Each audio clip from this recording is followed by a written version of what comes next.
बात आ रहा है कि तीसरे या चौथे चरण के बाद आपसे बातचीत हुई थी और जी आपका अनुमान ये था कि बीजेपी 150 के नीचे जाएगी या हो सकता है 100 के नीचे भी सिमट जाए, लेकिन हम देख रहे हैं कि वो 250 के ऊपर चली गई है। तो क्या वजह है कि इस तरह के नतीजे बिल्कुल उलट आपके अनुमान के सामने आए हैं? आपने इन 24 घंटों में काफी विश्लेषण किया होगा, समझने की कोशिश की होगी कि आप ही नहीं, बहुत सारे पत्रकार और विश्लेषणकार सभी इसमें नाकाम रहे हैं। तो आपका विश्लेषण क्या कहता है? प्रोफेसर साहब, एक तो निश्चित रूप से हमें स्वीकार करना चाहिए कि हमारा आकलन गलत था और जिन मुद्दों को हम समझते थे कि वे महत्वपूर्ण हैं और बीजेपी जिन मुद्दों को उठा रही है वे शायद महत्वपूर्ण नहीं हैं, ये आकलन भी आधारभूत रूप से गलत सिद्ध हुआ है। मुख्यतः जो 3 मुद्दे भारतीय जनता पार्टी के विषय में हम और आप भी कहते थे, प्रत्येक व्यक्ति कहता था, वे स्वयं भी कहते थे। एक उनका राष्ट्रवाद और हिंदुत्व का संयुक्त मुद्दा। दूसरा, जो इन्होंने लाभार्थियों की श्रृंखला खड़ी की है राशन और इस तरह की चीज़ों का और गरीब लोगों को देकर,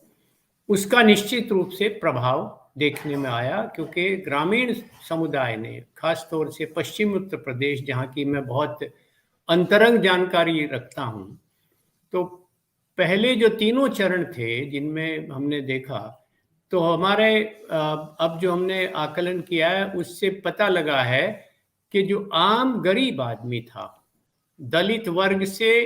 और किसान वर्ग के बीच का, जिसको ओबीसी की संज्ञा दी जाती है, उसका अधिकांश भाग, 90 नहीं बल्कि मुझे लगा कि 100% बीजेपी के पक्ष में गया है। और तीसरी बात एक और, कि तीसरा मुद्दा जो इन्होंने कानून व्यवस्था का कहा था, आपको स्मरण होगा कि मैंने अपने पूरे पुराने साक्षात्कार में भी कहा था कि 2012 और 17 का जो कार्यकाल रहा था समाजवादी पार्टी का, वो स्मृतियां भी पूरी मिटी नहीं लोगों के दिमाग से। तो वो जो कानून व्यवस्था में सुधार की बात कही, निश्चित रूप से उसका श्रेय मिला और उसका मिलना चाहिए। कम से कम ये जो 2 पिछले मुद्दे मैंने कहे हैं, एक तो गरीबों की सहायता करने का और एक कानून व्यवस्था का, ये सकारात्मक पक्ष रहे हैं भारतीय जनता पार्टी के शासन के उत्तर प्रदेश में भी, और उनका लाभ इनको निश्चित रूप से मिला है, मिलना चाहिए था।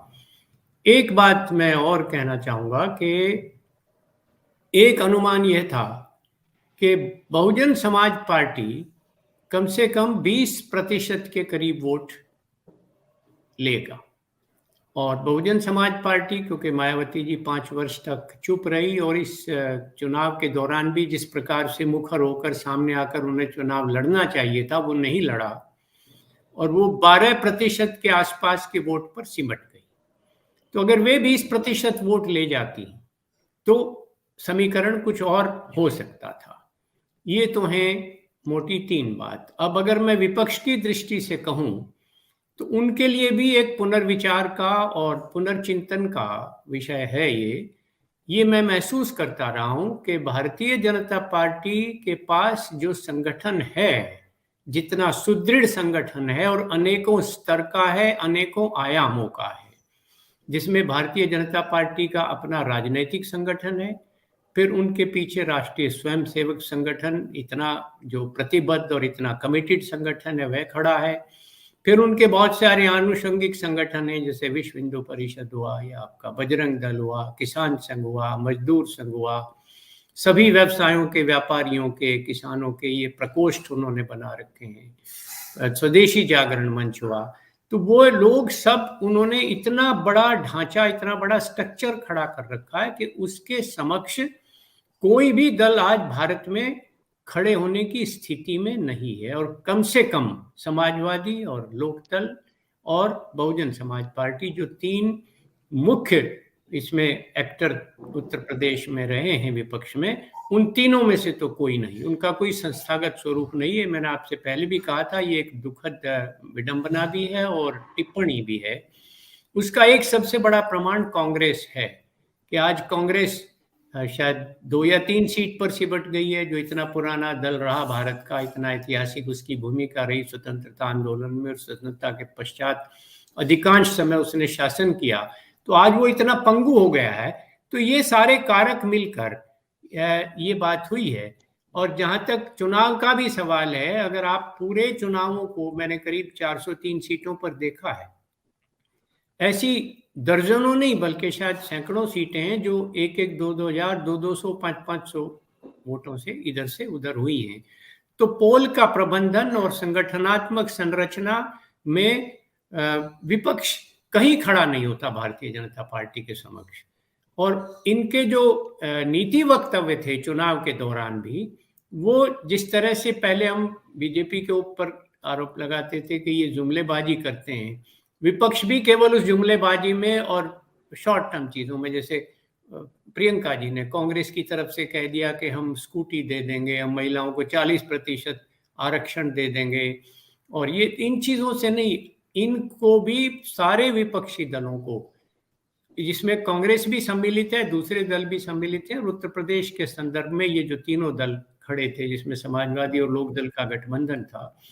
इनको भी अपने नीति वक्तव्य की पुनर्रचना करनी पड़ेगी और धरातली बातों को लाकर और उन्हें ठोस आश्वासन देना पड़ेगा। ये नहीं कि आपने चुनाव के समय कह दिया। तो ये जो सारे कारक मिलाकर हैं, उसका ये परिणाम हुआ है। और वो तो जो गणित है उसमें आकलन गलत हुआ है, पर ये जो मैंने अभी बातें कही हैं, ये पहले से भी संज्ञान में थी, आप लोग भी कहते थे, हम भी कहते थे, पर उनका किसका कितना प्रभाव होगा, उसको कितने कितने अंक आप देंगे प्रत्येक एक उसके पक्ष को,